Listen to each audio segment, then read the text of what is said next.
Have you ever noticed a strange phenomenon? Around us, there are always people who work desperately hard, leaving early and coming home late, putting their whole life into making money. Yet after years, they are still living paycheck to paycheck, buried under bills, loans, and pressure. On the other hand, some people seem relaxed, not even working as hard as you'd imagine. Yet wealth flows to them as if it has eyes. Why is that? Is wealth really something destined by fate?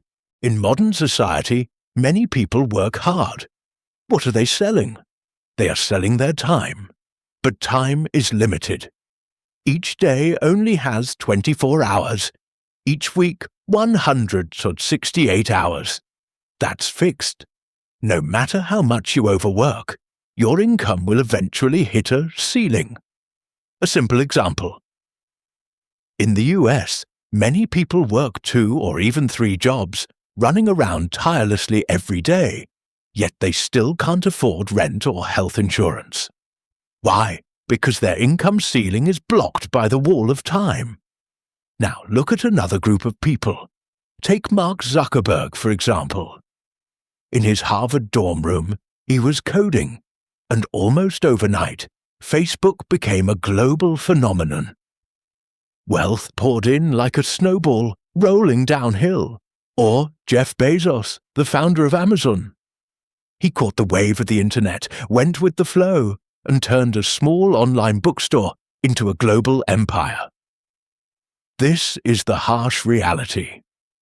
You may work harder than others, but the result is, while others effortlessly leap mountains and rivers, you're still stuck in the same place.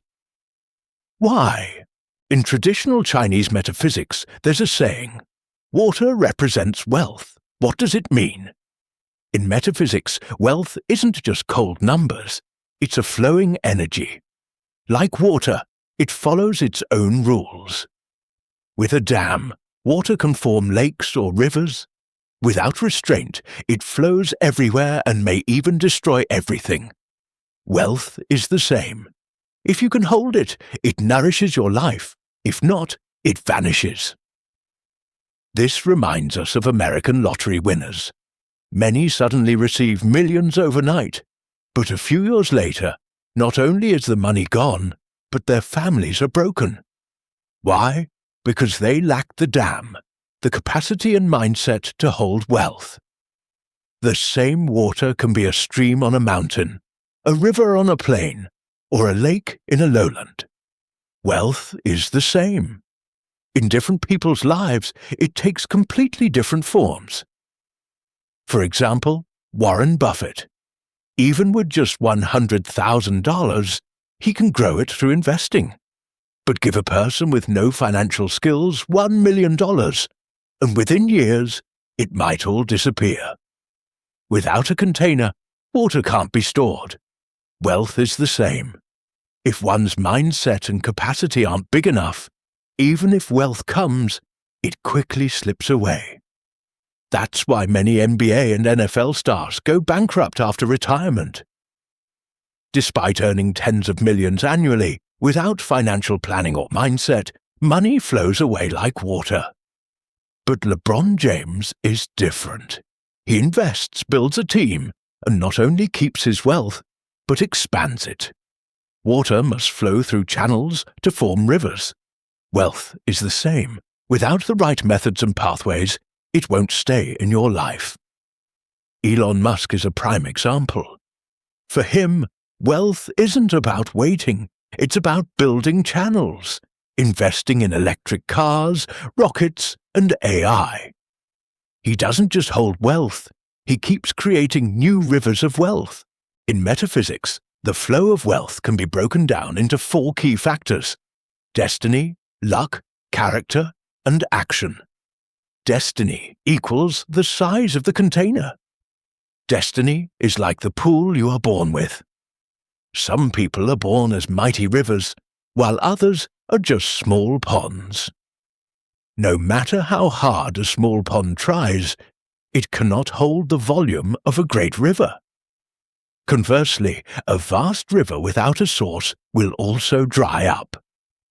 This does not mean that if your destiny is small, there is no hope, but rather it reminds us that everyone has a different container. You must recognize your own capacity and gradually expand it instead of blindly envying others. Luck. When the water arrives. Destiny is the container, and luck is the water flow. Some people are blessed with good fortune early, achieving fame in youth. Others must wait until middle age or even old age before wealth truly arrives. Many people work desperately hard but see no reward, and the essence is simple. The water has not yet come. At such times, impatience is useless. But once luck arrives, you must already have your container and channels ready. Otherwise, the water will come quickly and leave just as fast. Character. The ability to hold wealth. Character is the key to whether you can retain wealth. Some people are destined for wealth and even blessed with good luck, but because of a restless character, they squander money the moment they get it and end up with nothing. Others, with calm and steady personalities, may see wealth arrive later, but because they know how to preserve it, their legacy endures. Therefore, character determines whether you can hold wealth firmly in your hands or merely become a passerby in its presence. Action. Digging channels to guide water. Finally comes action. Destiny and luck decide whether water exists, but if you don't dig channels, the water will simply flow to others.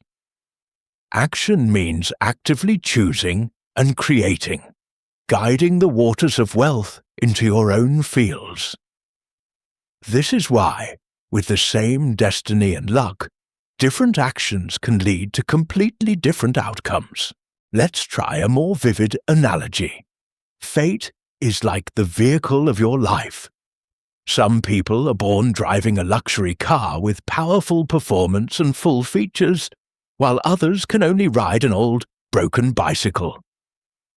The difference in vehicles determines your initial advantages and limitations. But a good car does not guarantee success, and a poor car does not mean you will always lag behind. The key lies in how the other factors work together. Luck is the road you travel on. Some people have good fate and drive a fine car, but happen to encounter bumpy, rough roads that slow them down. Others may have an ordinary vehicle, but drive on wide, smooth highways, reaching their destination much faster. This shows that no matter how good the car is, if the road is poor, progress will be difficult, while even an ordinary car can travel steadily and far if the road is favorable. Character is like the driver's habits. Some people, even with a luxury car and a good road, are impatient and reckless, causing frequent accidents and ultimately losing everything. Others are cautious and steady, and even with an average car and ordinary road, they can travel safely and sustainably. This is the power of character. It determines whether wealth can be preserved and whether achievements can last. Lastly, action is like your driving skills and the routes you choose. Cars and roads determine your starting point and foundation, but whether you learn to drive and choose the right path is entirely up to you. Some people have good cars and good roads, but do not know how to drive, missing their opportunities. Others with modest conditions but good planning and execution can still reach their ideal destination. Fate is the car, luck is the road, character is the driving habit, and action is the driving skill and choice. These four factors together determine your speed, distance, and outcome on the road to wealth. For the same journey, different people, with different cars and roads, characters and actions, will ultimately arrive at entirely different destinies.